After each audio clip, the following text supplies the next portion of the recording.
español, por favor, vayan a aquel lado a recibir sus audífonos, por favor. Pues, una máquina para oír, motivar, interpretar, nuestros amigos ahí atrás. We'll get started in a couple of minutes. Thank you.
Aquí.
Good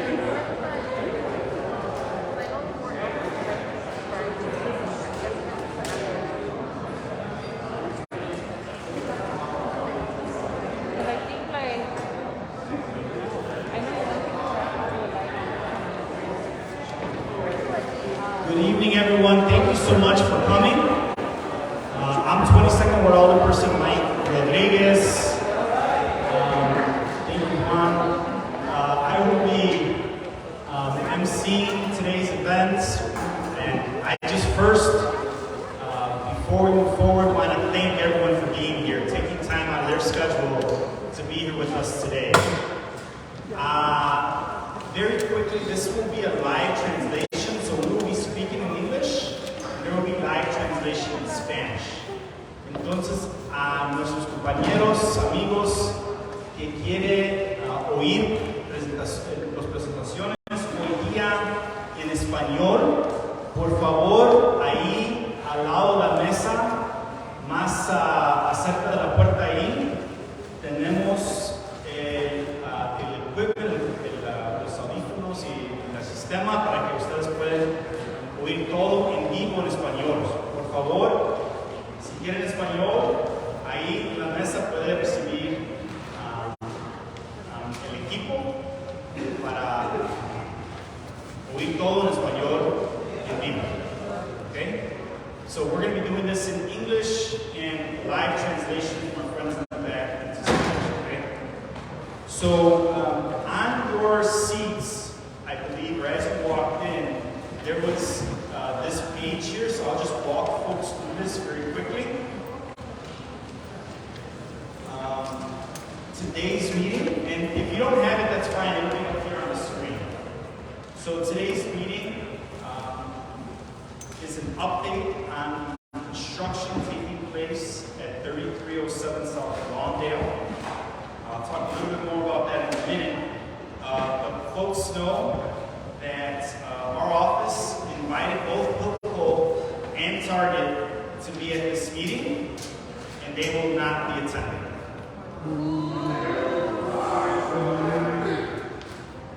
And just so you know, we invited them, we gave them dates in early February, and asked them to give us their preferred dates. They didn't get back to us on preferred dates, and on February 27th, we gave them the date of March of this date to come and be with us here today, and they decided not to be here. But we do have representatives from the city's Department of Transportation and the Department of Public Health, who after I go for about 10 minutes or so here, they will come up and give their presentations, and what we want to do is have at least an hour here for folks that give comments or ask questions. So on the second page here, we do have Laura Padilla here from the Mayor's Office, Renante Morante from the Chicago Department of Public Health, and Bill Higgins from the Chicago Department of Transportation. Brian Hacker from the Department of Planning and Development was confirmed to be here, but today we found out he will not be here today. Is that still the case, Laura? Okay. And then we also invited the Department of Buildings who are not present as well. So a couple of reminders. If you would, please sign in to tonight's meeting if you haven't done so already. We also have updates via our newsletter. And also, if you'd like to be notified when the full Inspector General report will be translated to Spanish, we're working on that as we speak. And we thank Allah for providing that contact for us to make sure that that happens. At the desk, however, the 5-page summary report is at the desk there. So, para nuestra gente, si quiere oír esta presentación en español, por favor, el equipo ahí está en la mesa para ustedes, okay? The agenda today, I'll be giving some comments. We'll have CDOT and CDPH come up and present. And then we'll have at least 45 minutes, hopefully an hour of questions and answers. Carlos Gamboa here will have a microphone, and we'll ask folks just to line up maybe behind these cameras here. We are live on Facebook Live on the Aldermanic website at Alderperson Michael D. Rodriguez. So for those who are online, welcome. And we're glad you're here. And then last, but certainly not least, for updates on Hilco, we now have a live site on my website at 22ndward.org. You can get there via this code, this bar, if you wish to with your phone, or you can go to that website, 22ndward.org, in order to get the latest and greatest. There are some things up there now. For instance, today, we just got a community survey that a number of groups in the neighborhood put out there on Hilco and Target that is up on our website. There's the Inspector General's report, 5-page report summary on our website as well as other updates that folks in the neighborhood can go on the website and find. We'll be adding more information as it becomes available or as it's sent to us on that website, okay? So I just wanted to repeat a statement that I made earlier this week, that today my office is hosting a community update to which Hilco redevelopment partners and Target were invited to present updates. I am extremely disappointed that Hilco and Target have stated they will not attend today's meeting. This lack of presence is a slap in the face to all of us here, to our neighbors. In the 3 years since the failed implosion, Hilco has done little to restore justice to our community. Their efforts have not been enough. They can at least demonstrate some level of respect for the community by being present when requests are made for them to give the community updates. The date was provided to them, as I stated, giving them plenty of time to make plans to attend, and I am absolutely outraged at their lack of respect for us. Our community deserves more. Until Hilco will present community updates to the residents of the 22nd Ward in our neighborhood, I, as well as many other organizations, are calling on any construction happening there on 33rd and Lawndale to halt and to stop. So this meeting is still being held, and I do want to let folks know that Hilco did send me an email today, and they stated that they wanted to have an in-person community meeting on April 27th. Now, I, for one, think that that's a delay tactic for whatever reason. We will be communicating with multiple authorities tonight and tomorrow on ways we can help this construction. But we as a community can decide what we want to do with that April 27th date. So we'll be in communications tonight with you and with local organizations who help us plan this event tonight to figure out what our next steps are. Whether we accept that date, whether we mandate that they do that meeting, we give them instructions on what we want to see out of that meeting, etc. So I'm looking forward to having that conversation with folks tonight as well. I, for one, am working with groups to demand an immediate electrification of the fleets over on 34th. We need soil sampling. They need to pay for it. We need continued air monitoring. We'll talk a little bit about that today. And the aforementioned halt to the construction. So, just briefly on the Inspector General's report that was leaked last month, or several weeks ago, I would say. A summary report, as I stated, has been translated by my office and by experts in translation. It is available to everyone. It's on the table there. The full leaked report will also be translated. And at first, I didn't know if I could do that, but I checked with the Board of Ethics at the City of Chicago. They have approved me doing that, so we will be taking care of that. And we expect that to be done in the next several weeks. I'm hoping before summertime, hopefully, I would say by mid-May, we're hoping to have that up on our website.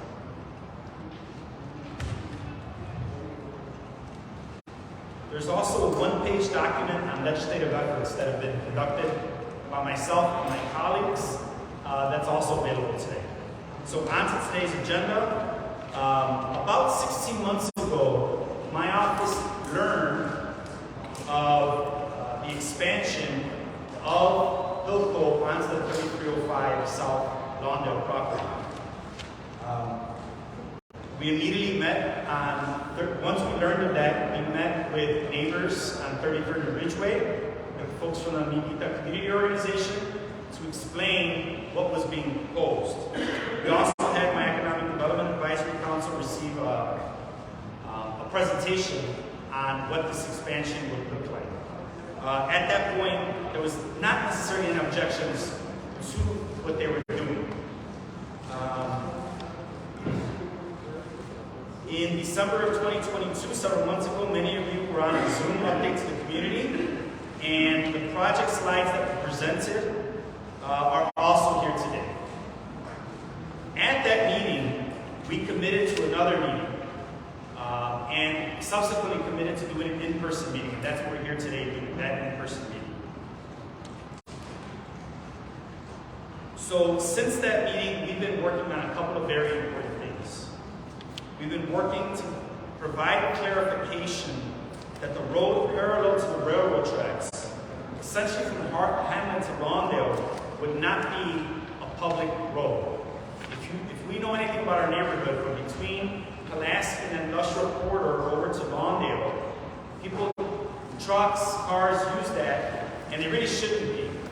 But if we were to make a public road there, connection between Hamlin and Lawndale, that would cut the travel time there significantly. So I am opposed to that being a public use. Bill Higgins will talk about that shortly, about where we're at. I think we're in a good place there, and we'll talk about that. Also, we held up a minor change to the plan development document to make sure that target trucks, and these trucks here, stay on the opposite side of the neighborhood, that they don't come into the neighborhood.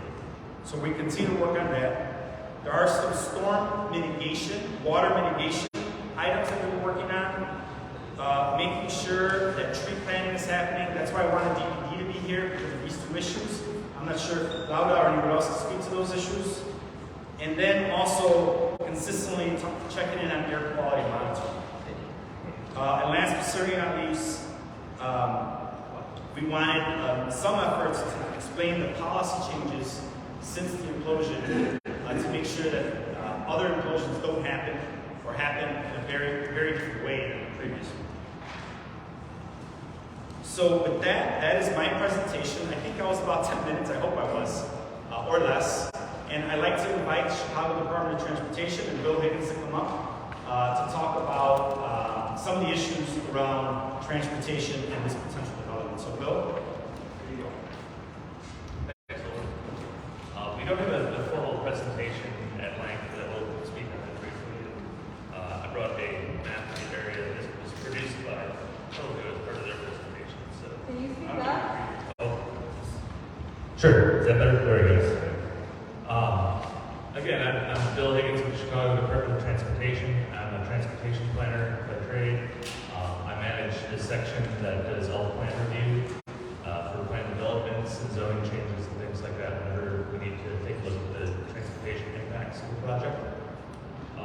We did the transportation study review for the original site when that came through, and subsequently, as you said, within the last 16 months, they proposed this outlot to hold their trailers where the old container storage yard was. As part of that triggered the air quality ordinance, which requires that they do a traffic study, which informs the air quality study, which we're not going to talk about in a little bit. That traffic study was acceptable after some review. The original use that was on that site, the container storage, had about 700 trucks coming in and out a day, total trips. The projected use now is down to around 450. And the other advantage is that with the private drive, again, connecting the two sites, with the private drive connecting the two sites, all the traffic is really going back and forth between the warehouse. They've told me that about 50% of that traffic will be the drivers of the long-haul trucks that come in through their signal on Pulaski. The other 50% will be on-site transportation, where they have an empty truck on the site, then they bring it over there and then bring the full truck back, and vice versa. I think that pretty much covers it. The difficult thing with this whole industrial area is that Lawndale is the only public way access in and out. As the Alderman said, the private drive that goes all the way through, the existing section is owned by ComEd, but they have an easement to both Target and the City of Chicago vehicles that use it, so those can legally use that. Everyone else often does use that road, but it's not technically legal because it is a private drive, and only those two entities have an easement. So I think that pretty much covers the transportation. We can head over to Renate and then we can take some questions. We're going to talk right into it. Good evening, everyone. My name is Renate Morante. I'm with the Chicago Department of Public Health. I'm an environmental engineer. Among other things, I'm responsible for reviewing air quality impact studies. Speak louder, please. I'll start over. Is this okay? Right. My name is Renate Morante. I'm an environmental engineer with the Chicago Department of Public Health. Among other things, I review air quality impact studies for the department. Studies that are subject to the air quality zoning ordinance. So I'm here to talk about it. I apologize that I have a presentation. I was expecting Hilco to be here, and I was just going to piggyback off the presentation. So I'm going to use Bill's map here. So to start off, Bill, I think I have a different understanding of this project than you do, I think, at least initially. So I'm here mainly to talk about two things. One is to give an overview of the air quality modeling that was done last fall for this project, and then subsequent preliminary plans to do air quality monitoring around the community. So last half of last year, in 2022, I received two air quality dispersion studies for this property right here. This is the project basically that we're talking about. And the studies, they were submitted to Public Health, not for formal approval, but just to comment on that this particular development, my understanding is that's not subject to the air quality zoning ordinance. That's my understanding. Basically, the air quality study was done under an opinion letter that was issued by the Department of Zoning. And also, this development here is really not subject to any kind of air quality permits from the Department of Public Health. But under that zoning opinion letter, it required the developer to basically submit an air quality impact study to Public Health for review. Last year, I received two separate reports. One was in August 2022, and another one in October 2022. The study basically focused on this fleet storage yard right here, and the study followed the requirements for Public Health's interim guidance document in preparing air quality impact studies. So this particular air quality impact study requires you to evaluate air pollution from stationary sources on the property, as well as mobile sources from trucks and vehicles that's basically associated with your project. For this particular development, there's not really a lot of stationary sources. It's just basically a trailer storage yard. So what they did model were the trucks and passenger cars that basically travel from Pulaski to this fleet storage yard. In terms of the passenger cars for employees in the facility, as well as trucks delivering trailers into this fleet storage yard. And also they modeled the movement of trucks that basically move trailers around the storage yards. So that's what their study consisted of. The initial, I had comments regarding the initial August 2022 study.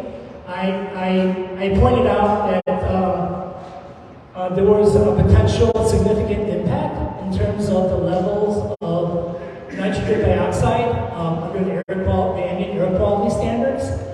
So I asked them to evaluate that. I also asked them to evaluate the larger development here. I said that really this particular project is associated with this larger warehouse. And we wanted to see basically, assessment of all stationary sources and mobile sources associated with this large warehouse. So they did come back in October 2022, kind of addressing some of my concerns. Regarding the exceedance of what we call significant impact levels, or NO2, they basically attributed that to a miscalculation. Specifically, they double counted the amount of trucks. In their model, they had modeled 400 trucks a day as opposed to 200 trucks a day. And they also communicated to me that half of those trucks are actually non-long haul trucks, are basically 100 trucks that would be dedicated to the yard. And those yards are a lot more modern, and are clean. They're diesel, but they're cleaner burning. So I said, okay. So they, and I don't want to talk about significant impact levels. So significant impact levels are basically, a number that federal and state agencies, regulatory agencies look at as far as determining whether, emissions, projected emissions from a given development is above de minimis levels. And usually what state and federal regulators do is that if you exceed that number, they may want you to do additional assessment, basically evaluating other offsite sources of emissions in the community. And so they came back to me and said, well, we don't exceed the NO2 for the reasons I communicated. And I said, well, that's fine, but there are other things that they were deficient on, even in the subsequent report. I said that they really, they had an anti-idling plan, but then I didn't really see sufficient evaluation of idling on the property. So I wanted them to basically consider the idling in the property more. And also, I had asked them to do basically emissions from roadways, dust on roadways. As trucks travel through roadways, they pick up dust. And that was not evaluated, basically, they said, because everything's paved. I said, well, that might be the case, but, this is a heavily industrial area, and these are industrial roadways. We need those, we need that, model as well. So given that, and they still didn't give me anything as far as this larger warehouse properties. So I said, we're not gonna, agree to this, or, and again, I'm not in a position of strength here because they don't require approval from us, a formal approval from us. We are working through the mayor's office and zoning to really, compel them to do this additional study or monitoring. When I communicated to them last, and they verbally agreed that in lieu of doing the additional modeling, we prefer that they would go ongoing continuous monitoring for the pollutants that we're concerned about, the NO2 and PM 2.5. PM 2.5 we're concerned about because of the diesel dust emissions, diesel particulates that come out of diesel engines. So at least verbally in the meeting I was in, they agreed to do that monitoring. And with the stipulation that, that they wanted not just for this property, but basically this industrial corridor here. Because, their rationale is that there's a lot of sources here, and they don't want to be responsible and get blamed for sources that's not attributable to them. And I agreed to that. I said, yeah, that's fine, so long as that the plan, the air monitoring plan, is constructed in such a way is that if you get high episodes of elevated levels of NO2 or PM 2.5, that we can basically identify the specific sources. And the other stipulation I basically told them is that we want the data to be presented in real time to public health so that we can monitor it more proactively.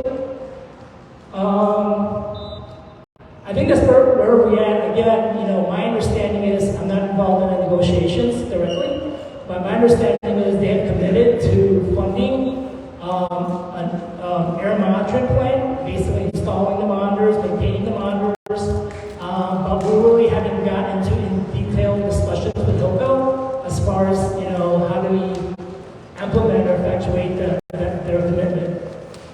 I think that's basically what I have. So if you, oh, yeah, if you have any questions, just let me know.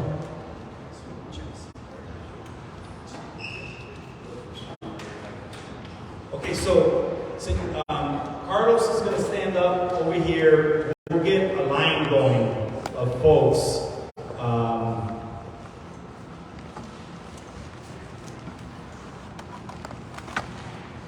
So we're ahead of time.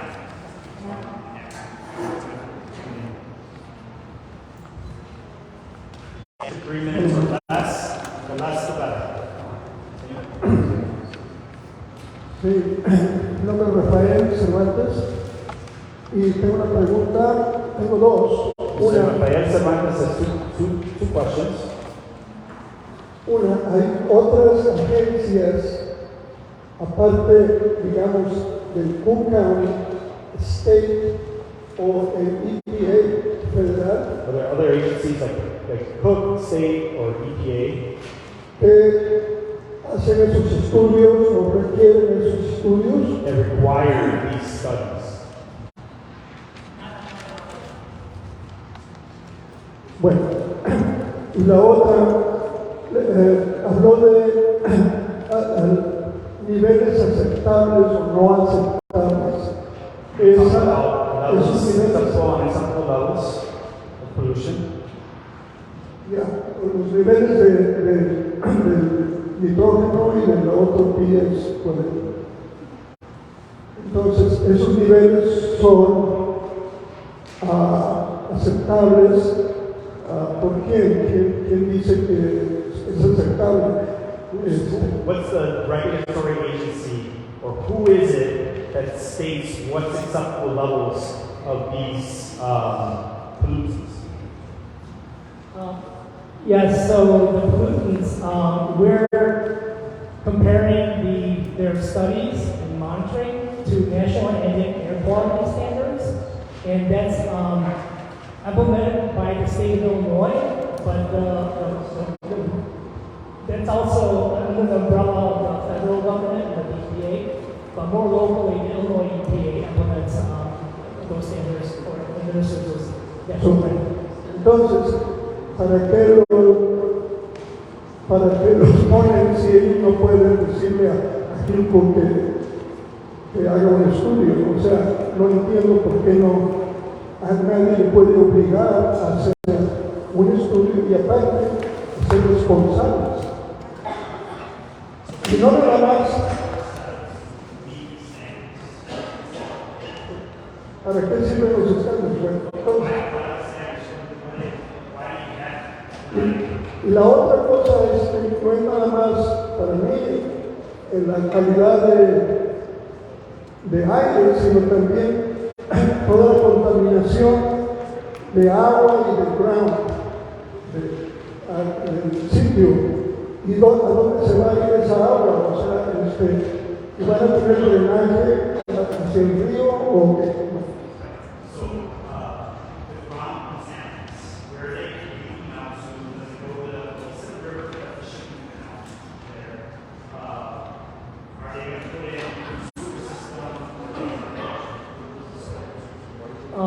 Yes, I can't speak to anything but the air quality. As far as contamination, they have to handle whatever's there. My understanding is that they're going to pave the entire site, so it's going to be undercover. But whatever they disturb and have to dispose of, they have to dispose of it appropriately. But as far as the stormwater runoff, my understanding, I'm not involved in it, but my understanding is they did receive an approval from the Department of Buildings to basically make sure that they're managing their stormwater appropriately and lawfully.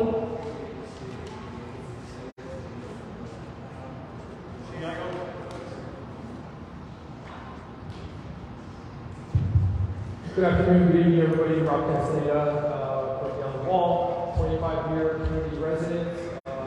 Pre-pandemic, we worked with over 5,000 unique individuals right around this campus right here. We're outside working today. I have 3 questions, comments. One, I recognize that the project right here is going to take what is already 700 units a day, I understand, down to 450. I think that's a good thing. But I also think I understand that currently all those containers are being held on the other side of the glass.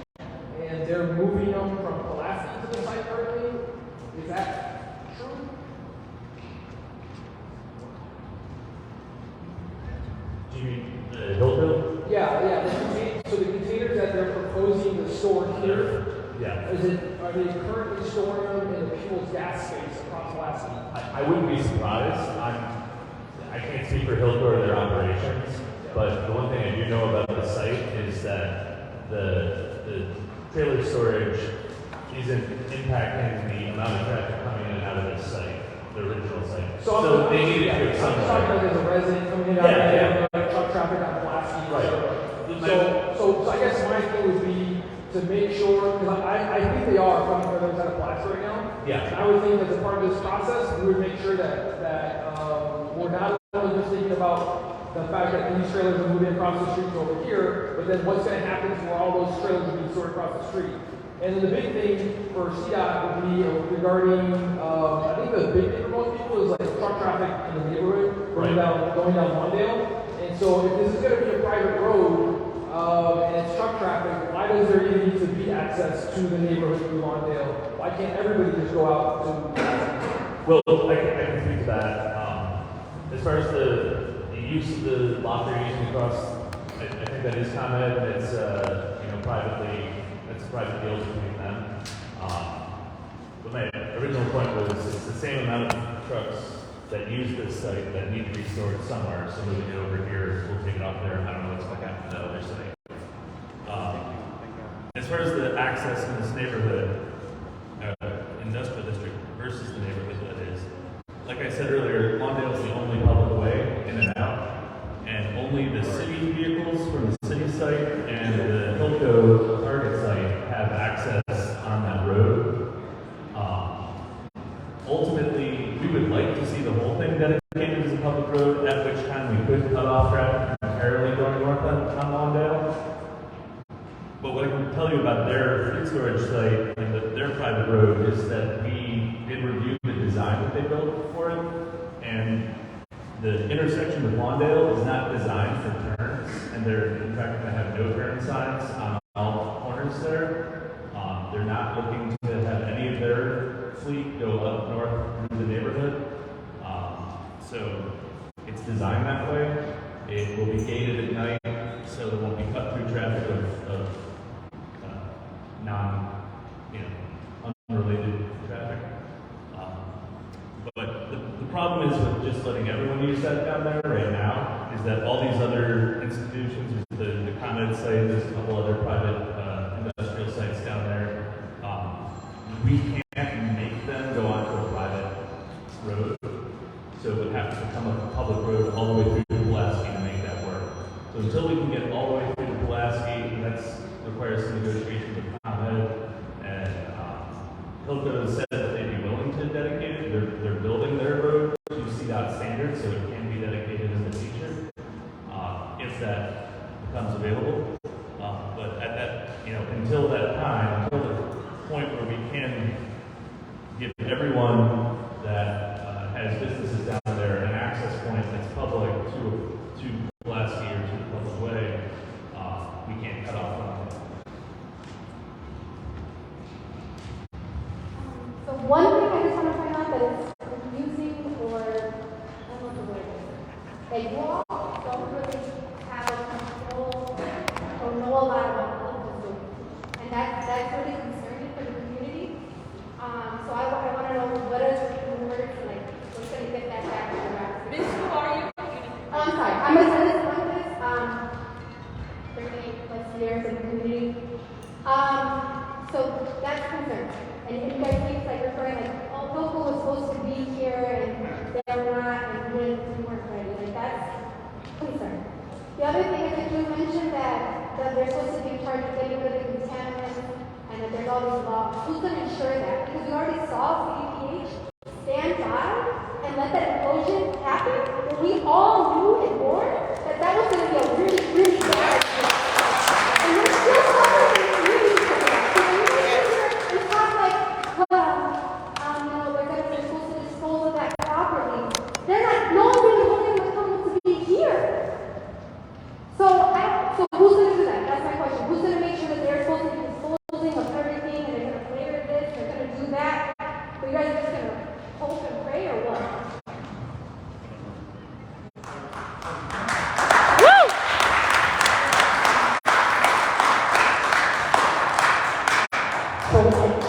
Yeah, they are, as far as contamination, they are responsible for managing that properly.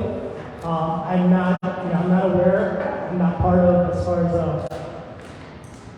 the oversight, as far as the cleanup of that property, that's the owner's responsibility. But to the extent that they are illegally disposing of that stuff, and we find out, that we will pursue them as far as for legal disposal, legal contamination. Monitoring does not equal enforcement.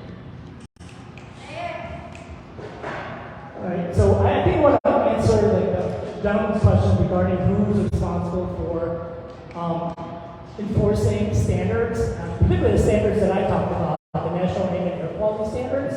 So those standards, there's really no evidence or records that those standards are being broken. So what we do, when we do like when a new development comes in, we do modeling because we can't measure something that's not already there. We basically look at under worst case scenarios, is it going to exceed the national ambient standards? And right now, to the extent that we know, we're not exceeding the national ambient standards, other than what's called ozone. We're not in the Chicago area, the Indiana area, the Wisconsin area. We're so-called non-attainment for ozone. Ozone is something that we all generate from our homes, our trucks, our businesses, and then there are contributions to ozone from the site. Like, for example, the NO2 in the volatile organics that contributes to ozone. But as far as any kind of standards that, at least under the purview of the Department of Public Health, we're not aware that they're violating some kind of air quality standards. Hi, my name is Lorena. I'm also an engineer and a resident of the village for since I got here from Mexico, so over 28 years now. And my question is to my brother, I was just curious. I'm also upset that targeted people aren't here and all these businesses wouldn't show up to be held accountable, but I'm just curious as to where your stance is, your accountability. You let them in here to begin with. You were in charge of the staff, and I just want to know, regardless of are you willing to accept or at least acknowledge your part in what happened here? And to commend you, your workers in the city. You're our politician, you're a representation, you're an alderman. So I want to know, besides the outreach for the small businesses, where's your outreach for your actions and your lack of actions? Woo!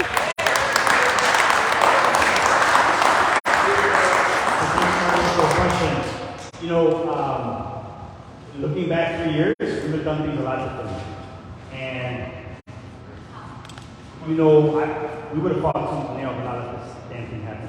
What does that mean, though? We did not, a couple things. One is, I think we need to recognize that Target and Hilco was allowed to come here under my predecessor. I didn't have anything to do with that. Now with the implosion, I was made aware of it. I relied on Hilco to put the word out, and that was not the right thing. And once we knew that they didn't come through what they said they were going to do, we got to work. And as a matter of fact, the day before the implosion, I did ask the mayor to stop this, and they did not. Bro. Moving forward, we've done everything we can to hold these folks accountable, and we're going to continue to do that. When it comes to today, we've been very clear about a lack of respect that they're showing to our community by not being here. We're missing a lot of information because they're not here. They were here at a Zoom meeting. They're saying they want to be at a meeting at the end of April. We've got to decide whether we want that or not, and if so, how we want it. And we're going to do that today. Yeah, hey everybody, my name is Jose Manuel Almanza, and I'm a lifelong resident here like Lisa. Mike, I'm just commenting on what you said right now. You've been telling me for years that this is going to happen. You've been telling me for years that there is no accountability for Hilco or to the authorities. I remember you were at the ribbon cutting ceremony when the warehouse opened. And there was protesters outside.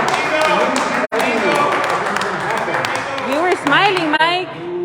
You were in the wrong side, and you need to be held accountable for that. So the question for you today is, how was this development approved? And if there were any zoning changes, who approved those zoning changes? There were no zoning changes on this development. It's considered an of-right development. The fleet storage yard, yes, this expansion. And the Department of Buildings and other departments are the ones that permit this. However, as far as zoning changes, there was no zoning changes involved with this extension. Buenas tardes a todos, mi nombre es Dr. Howard Arnold, tengo 50 años viviendo aquí trabajando. ¿Cuántos de ustedes saben que hace 25 años cuando cambiamos el sitio de esta escuela de 32 similar a este lugar cuando empezó el viejo? ¿Cuántos estaban aquí? Yo estoy aquí. Entonces en ese momento más de 1000 personas en un mes forzaron a la ciudad y la mesa directiva de educación a cambiar el sitio de esta escuela donde estamos. So the question for all of us is who believes anybody up there? Hell no. Anybody? So here's a question we have. In 1995, when LBGO started, we had a meeting with the previous alderman, with the congressman, who I think you probably heard of, his name is Gutierrez, and with the Illinois Environmental Protection Agency to put comprehensive air monitors in our neighborhood. How many people here think there's too many trucks on 31st Street? Raise your hand. How many people here think there's too many trucks on Pulaski? Raise your hand. So what we're asking for you, Mike, and what we're asking you to do is, what is your commitment to work with everybody here and all the organizations, all the children, the neighbors, whoever else is here, beyond the wall, to demand that the Illinois Environmental Protection Agency put the best, most comprehensive air monitors in this area that you can go online and look at anytime. What's your commitment to that? I want to hear from you. I have a clear commitment to working with all of you to make that happen. I think it's very important. And I'll work with you starting now to make that happen. That's not a hard ask for me. Listen, I live right across the street. I grew up here all my life as well. This symposium, I probably been closer to the symposium than many people. I got 2 family members, 2 children, and it impacted my family as well. So it was terrible. It was terrible for my family, for our community, and we need to restore justice for our neighbors. So I'm committed to that. And part of that is enhanced air monitoring. And I'm happy to be an ally in that. Yeah, so the question for the Department of Health representative, sorry I don't remember your name, is basically like, we don't want air monitoring from Hilco or Target. We want air monitoring that we can look at. Right now on your phones, everybody, you can pull up every city in China, over 100,000 people, that's over 100 cities, and look at every possible contaminant online in real time. That's what we want, okay? We don't want what just happened. Lucia Moya Calderón es la jefa del concejal del Distrito 25, Francisco Lopez. 10 minutes ago, she just texted me to say that the air monitoring that the city of Chicago and the Department of Public Health allowed Sims Recycling Medical Group was done the wrong way. See, that's the whole game here. Let the companies do their own air monitoring. How many people think that's a good way to do it? Hell no. We're not going to accept that, okay? The second thing is the foreman of that project, the general manager of the project told us that they're going to have a truck maintenance facility there. In other words, they're going to mechanically fix the trucks. Is that happening? That's what they told us in September and October. Is there going to be a truck maintenance facility on that parking lot? This facility?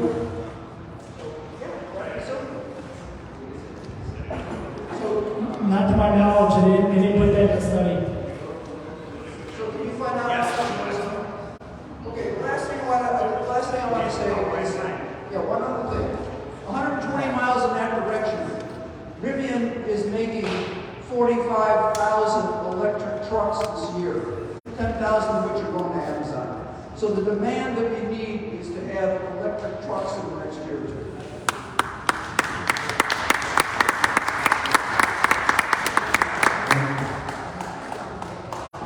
Buenas tardes, me llamo Alejandro. My family is a lifelong resident right here in 26 in Lawndale. We were able to meet city, but we came back as adults. Ultimately, Mike, my answer to questions that hopefully you can give me the answers and get back to all of us, not just the dedication, but actually the date, the plans, and the questions I want to pose to you directly. Not sure everybody's paying attention to what is being discussed in this plan, but recycle explosives. We know explosives were used. Do we know this is the seismic impact on the water pipe and the water below us and eventual chemicals that were in the implosion, that dust particles? Do we have the soil samples in that? Can you give us an answer to that, like the long-term effects of that? I wasn't involved in that project, but I know that when you do implode something, there are some noise and vibration standards. And I know, based on my understanding, part of public health, they go out there and collect samples in the neighborhood. That's the extent, I'm sorry, I don't have more Right. So information on that. Mike, that's his answer. Are you going to be able to give us an answer of what toxins were in all those years Crawford used all those chemicals? What was in there? What got released to us? What does it do to us? Transportation, if I may. This is mentioned. Transportation. ComEd, they're not here. We use them every day. They're not here. They don't care for us. Billions of dollars with Hilco and Target, and they give us this map. Transportation. Have they explored the option of electrical trucks? ComEd is switching over to to other options other than what's being used. Can we press them for that? Can we say, hey, if you're going to use explosives, can we have some other mandatory regulation against just a $68,000 fine? Is our lives just got to let? Lastly, Mike. I really don't need an answer. I want Mike someday. Mike, here we are. You and I both know day came this happened many years ago that video got sent to every alderman that could be. Social media in the city, the mayor themselves used that to cover whatever they wanted to. The video revealed what really happened here. Yes, we're talking about this, but ultimately, when are we going to stop participating in them gases with trucks, with their Target dollars, with their excuses? When? ¿Cuándo vamos ya de parar de soportar esto? ¿Cuándo ya más vamos a quedar aquí y escuchar la misma mentira, la misma palabra despaciada, slow trip, slow death, because we're still here dying. My grandparents left here a long time ago, well before they could and aren't able to even discuss Chicago politics. So Mike, soil samples, air samples, long-term water effect samples, can we get answers on this? And what are we going to hold accountable to Target? Instead of just shopping and give us these jobs, the long-term effect of our lives. Mike. Thank you for your comment.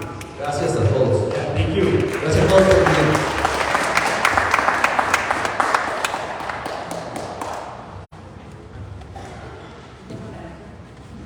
I'm happy to answer. Listen, I sign on to all the efforts in order to push for soil sampling, for air monitoring. I think this is another step in that direction, and I'm happy to work with everybody moving forward on this. Listen, the other thing we need to do, and I agree with what was said earlier, I don't understand their plan as of yet for electrification of their fleets.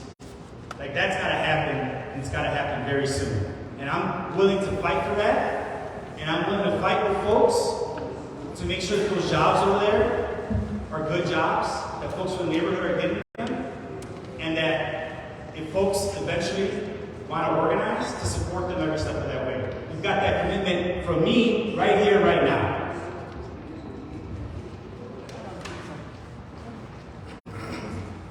I'm Taz, I'm a grassroots organizer for environmental justice.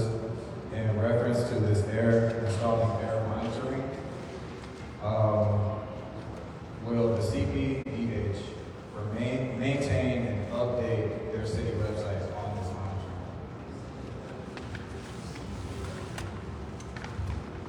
The plan is, moving forward, we are committed to putting that in an open data portal.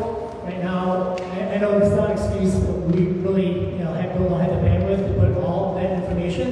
We are working towards all regulated facilities that require the defense line monitoring, trying to get that to us in real time, electronically, so that that can be aggregated and published in real. I'm not saying in real time, but it'll be more frequently updated in an open data portal. That is something that we're working on. So you said you're trying. Yes, that is coming as far as publishing all the air quality data that we get and publishing that in an open data portal. One final question.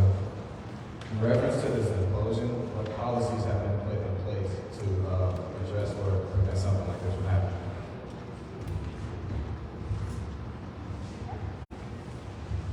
So there is an implosion policy with the city of Chicago that mandates that any implosion notify the community and have a public meeting. 1,000 feet in every direction. Have a public meeting. There's some signage requirements, and then there's multi-departmental review. The issue with the multi-departmental review that we found in the investigative general report is that a lot of people were asleep at the wheel. And throughout this whole process, I've stood with the community to talk about the fact that they got slaps in the wrist. People were not held accountable for not doing their job. They did the bare minimum in approving this project, and it shouldn't have been approved. If we would have known what they knew, we wouldn't have let this happen. Yes. Acting like a victim. Put David Kern in jail. Will you do that? Put him in jail. Michael in jail. Put him in jail, the CPH guy? They got blood in their hands. Good evening, everyone. My name is Fernanda Hernandez. I am on the 32nd block of Hellman. I live less than a mile away from the Hilco site. I look at that every single morning. So, Mike, I would think when you say fibers with tooth and nail, that would be all of the time, not just some. All of the time, you go to city council, and walk around and fight for the boss. That's what I just said when we did. So, this is really nice. It's real nice map of how everything is supposed to work. That's great on paper. But when I see semi-trucks that can't cross over the railroad track, literally I live a half a mile away. I look at this every single day. Where semi-trucks cannot make a turn to get onto 33rd, to get to that site. They have to go in reverse a whole block because they can't get out. So it looks real nice on paper when you say do not enter 5-ton limit of trailers. Nobody looks at that. We have children that live on this block. They're playing in the summer. They have to look at semi-trucks crossing, trying to get across. We have to move our cars sometimes so they can get a turn into what they think the GPS tells them to go straight through. So when you tell me that this is the map we have planned out for this site, I don't believe it. Because nobody pays attention to any of this stuff.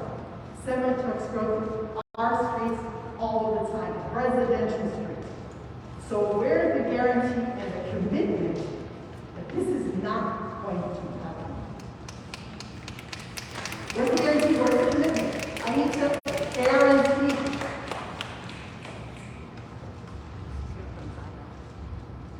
Thank you as well. I think what you're speaking to is very important. When people say they're going to do something, they got to do it.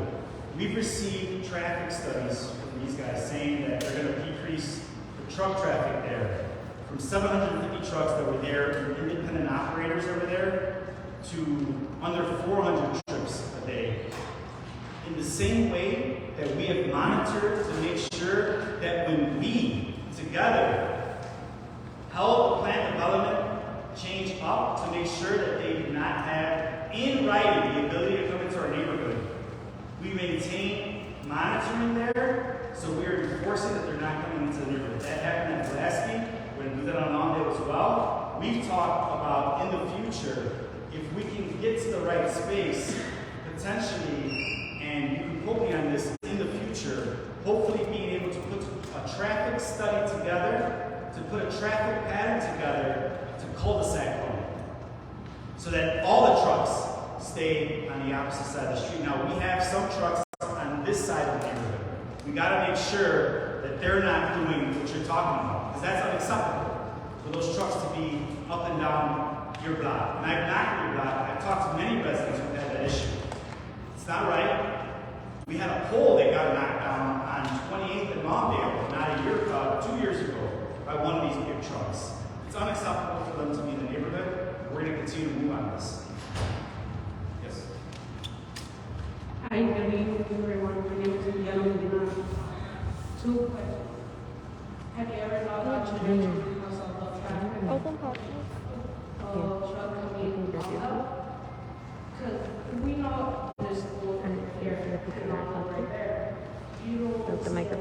trucks. So basically, trucks don't stop like a regular car. Hold the phone to her. They take Listen. miles to stop a See regular how they're talking? And another question was, what about parents? When they come in the morning, they're going to be traffic, even after everything. Can I sit down? What we're going to do about the traffic there? Those were my two questions I have.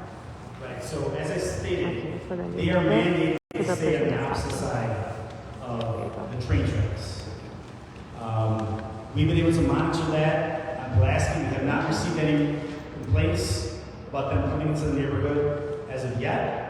We do check with 911 and 311 to see if there are not complaints that come into our office with those methods of reports. And we will continue to monitor ourselves and also those communication methods to make sure they're not doing those things. And to hold them accountable to that as well if they do. That means ticketing, and it means progressive ticketing if they do those things and violate the community.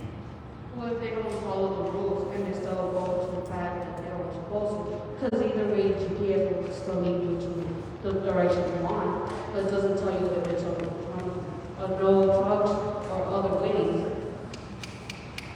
Right, and then we had just mentioned we are potentially investigating whether to cul-de-sac Lawndale Avenue once we get to the place where we can make sure that we have that private road made public so that those entities on that side can use that. But if that were to happen, we would cul-de-sac. But for now, I am not in favor of that road parallel to railroad tracks being public because that would lead to what you're talking about, more traffic in our neighborhood, which is not what we want. Well, if you don't receive a 311 call or a 911 about the trucks, what are you going to do about the notification if you don't have them to know? Well, as of yet, there haven't been complaints, 911 from residents or to my office as of yet, and we also monitor as well, so we're committed to continue doing that. Also, because children got to be safe out there.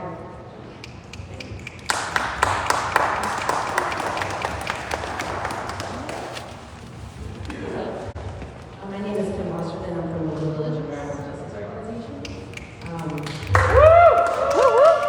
My heart is pounding.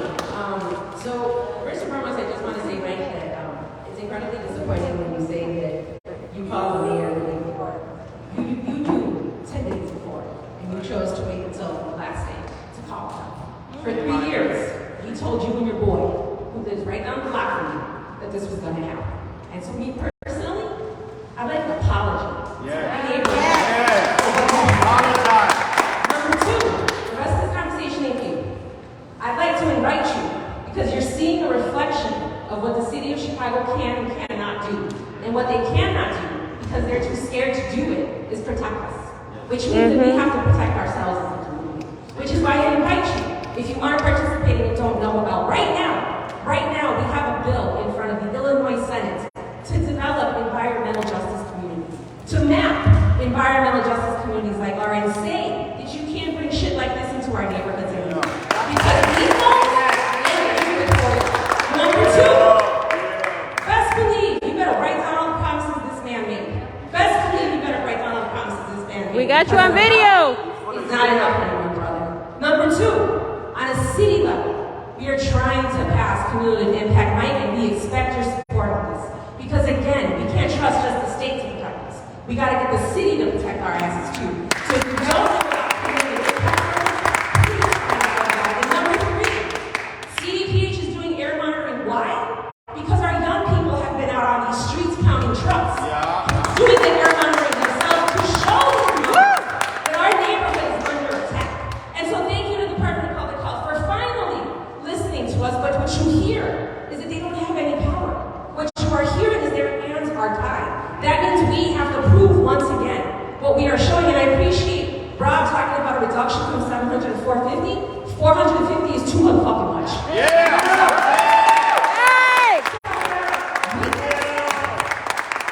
We've been doing our own air monitoring, and we have been teaching CDPH how to do air monitoring in our neighborhood. Because if you're going to come into our neighborhood, you better come in here correct. And so we invite you to sign up for an air monitor, to put up your own air monitor, and see for yourself what it is that you're currently breathing. And my sister, I am sorry that this development is coming so close to you. If there's anything we can do to help protect you and your family, please know we're here because we are not taking car washes and street cleanings from other That's right. That's right. That's right. That's right. You barely won this time. Mi nombre es Mercedes Tavares, soy la presidenta del Consejo de la Villita Park. Yo estoy aquí porque este señor se llama, le dicen el ándome de la Villita, pero no hace nada para la Villita, no hace nada para el ándome. Cuando empezamos en la huelga, me dijeron que se iba a hacer, porque íbamos a tener trabajo para la comunidad. Yo no veo que le han dado trabajo a la comunidad. Yo lo que veo que le han dado trabajo a otra gente, suburbios de lejos, porque conozco gente que me ha venido a decir que ha aplicado y no les han dado trabajo. Él, como el árbol que es de aquí de la Villita, él quiere que ayudarnos a que nos den trabajo a todos. Porque hay muchachos jóvenes que necesitan trabajar, pero él no hace nada. Uno ve lo busca, que no está. Tiene sus pinches nada más ahí sentado, pero no se puede presentar. Yo lo que digo es, Mike, haz algo para la comunidad. Por favor, porque se te apoyan aquí, pero si sales con tu retrato, apóyenme, siquiera estén conmigo, ¿ok? Pero tú no estás con ellos. Cada vez que piensen que así es que estén apoyando de ti, o que tú estés con ellos, tú nunca estás. ¿Por qué? Porque lo único es estar en la oficina. Y yo te lo he dicho, cuando a mí me entrevistan, sal para afuera con la comunidad, apóyanos, porque aquí hay mucha gente que sí necesita. Y tú lo sabes. Necesitamos que tú nos apoyes con una amiga que es de aquí en la Villita. No te escondas, sal y da tu cara, porque todo el mundo te necesita. Así como tú lo pides.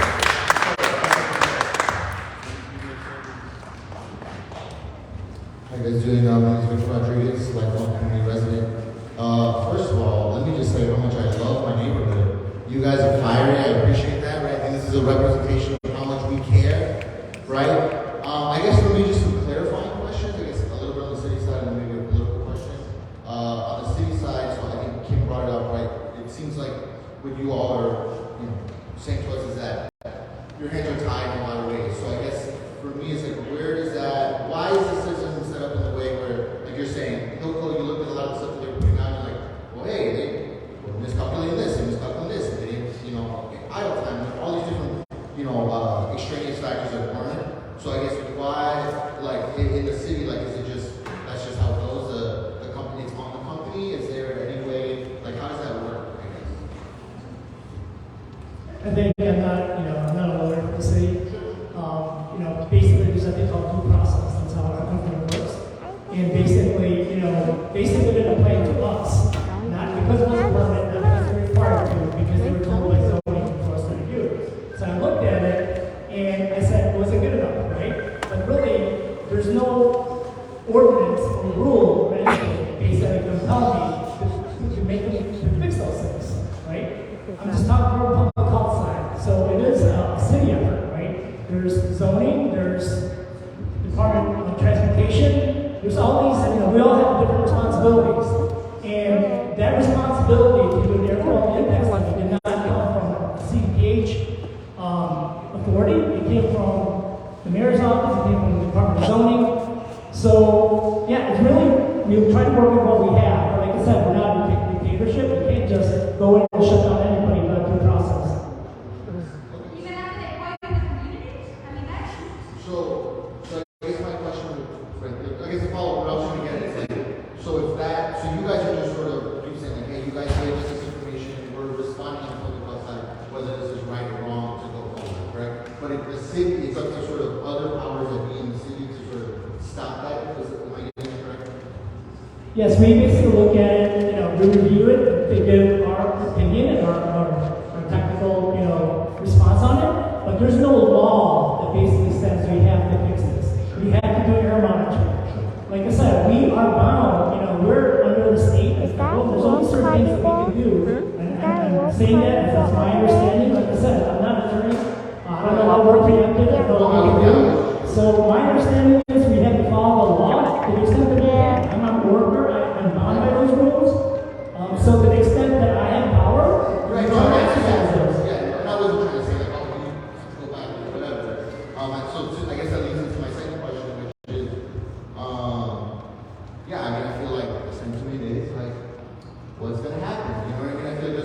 feel like maybe just for myself, part of that disruption might come from uncertainty. And so like you said, right, like you said, hey, this happened, Exchange 55, my predecessor, this will be better. So then now that we're in what seems to be a very similar situation, what are sort of maybe some tangible things we should look for or we should look out for? That you said, hey, we're gonna fight something out, we've got all this talking, like let's bring it practical. Like, we got these things out. Like, so what for you, like what is it? Okay, I've shut this thing that need to get done. To you, what is a successful, what is this project at the end? What is successful for you? At the very least, the company can show some respect to people who come to a meeting.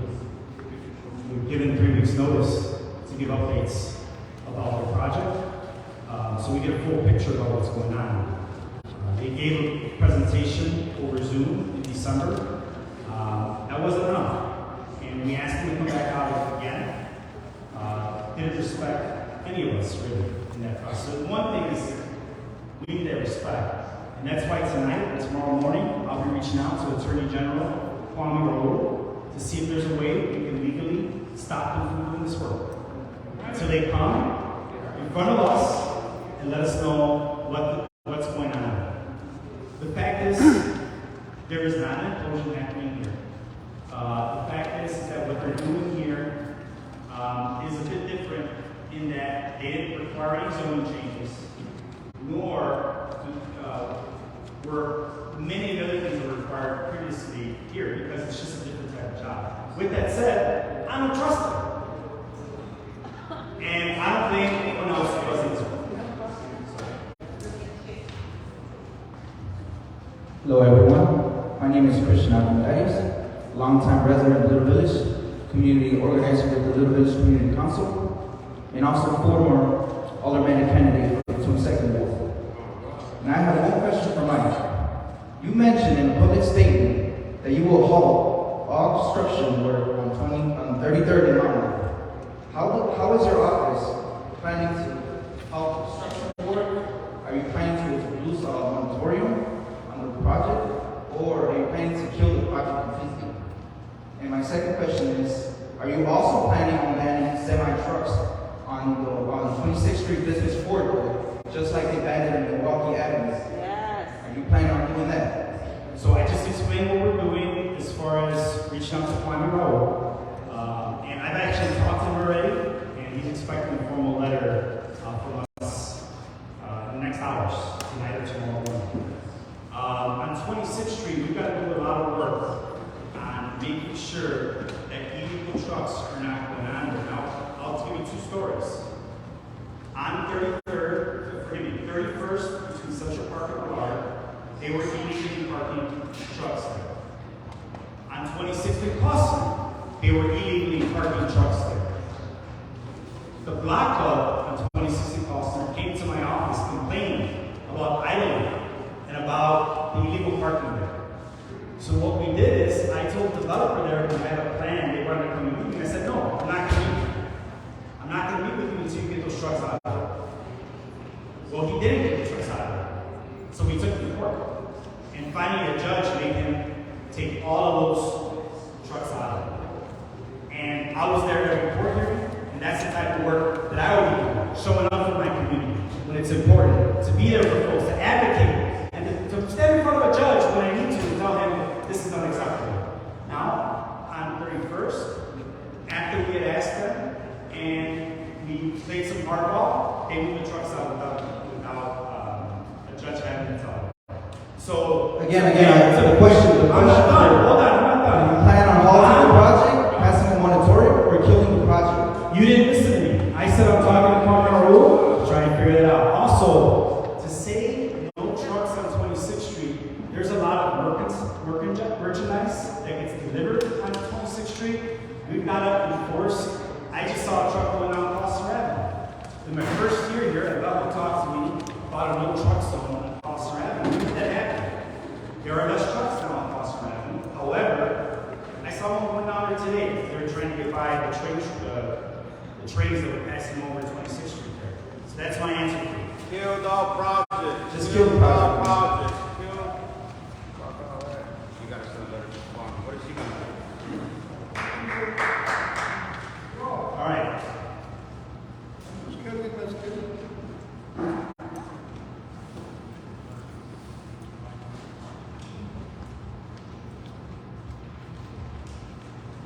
tardes, mi nombre es Jesús Linares, residente por los últimos 40 años en la Federación de Guadalajara. Me da mucho gusto escuchar y saber de qué pasión, porque ahora sé que no me siento solo, no me siento solo. Sé que hay mucho enojo, sé que hay mucho coraje.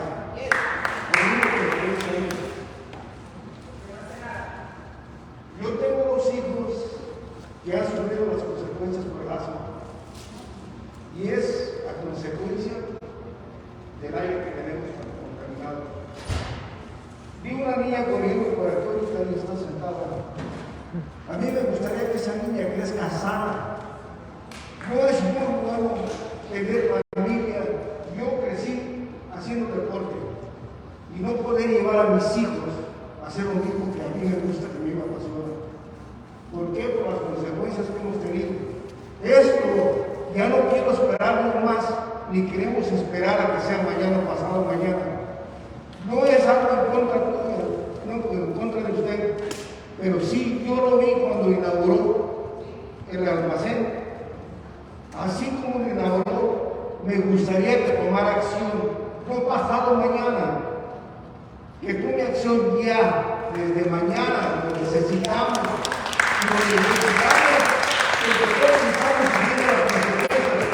Usted vive aquí, yo vivo en la otra cuadra.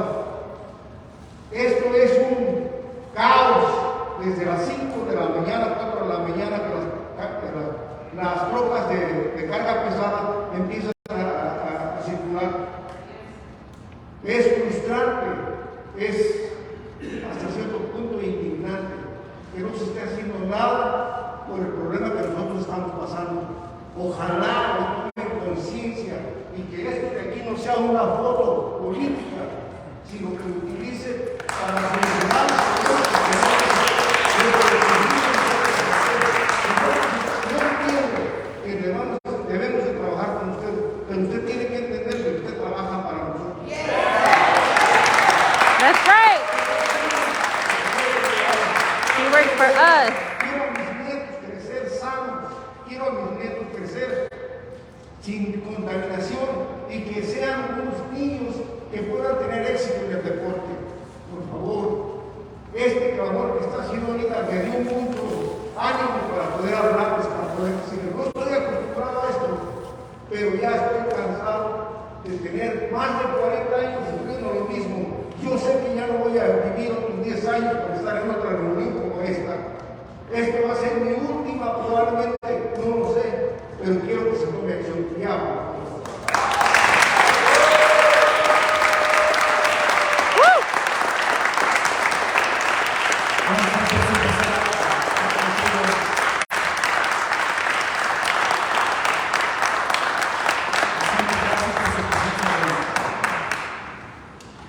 I think there are no more questions. I'm sorry, señor Cervantes. Es sobre la propuesta que nos acaba de decir que está en la ciudad para impedir implosions. Okay, y escuché que mencionaste que está escrito ahí hacer community meetings, quizá como esto. Si vas a Google y pones, if you go to Google and type best practices for implosions in urban areas, you can do it right now over there. What it says is that community meetings do not work in that case. You have to go door to door. And I checked it. It's over there in Google. Check it. Entonces, hay una cosa que en la industria se llama las best practices, o sea, las mejores prácticas para llevar a cabo proyectos de ingeniería, proyectos de lo que ustedes quieran, incluso medicina, lo que hablaba el señor. Entonces se llama best practices y lo le dice ahí. Entonces yo puse lo de las implosions y apareció que los best practices son no hacer community meetings en las áreas donde va a haber la implosión, sino ir puerta por puerta. Eso es lo que hay que hacer, eso es lo que tenemos que empezar a hacer. Preguntar en otras partes que se hacen en China, ¿qué están haciendo? ¿Qué? Y entonces poder dar esas respuestas aquí. Oh, yo fui a best practices y ahí dice esto. Yo fui a preguntar aquí y allá y dice que hagamos esto o aquello. Entonces, en el caso de contaminación, implosions, y yo diría este otro caso del Parkinson, best practices va a decir que no vamos a llamar a una junta como esta a ver quién viene. Vamos a ir puerta por puerta. Thank you, Senor Cervantes. I wanted to take this opportunity to thank everyone for being here. I am looking forward to working with y'all on this project and many others. And I'll be around if anyone wants to talk one-on-one. I'm always happy to do that as we complete here. But thank you very much for being here, and we'll be seeing you. Thank you. So my commitment is to work with the organizers who helped to put this together to figure out next steps. Hilco says that they want to do something on April 27th. I'm not going to commit to that until I talk to folks and we come to an agreement on what that should be. Thank you.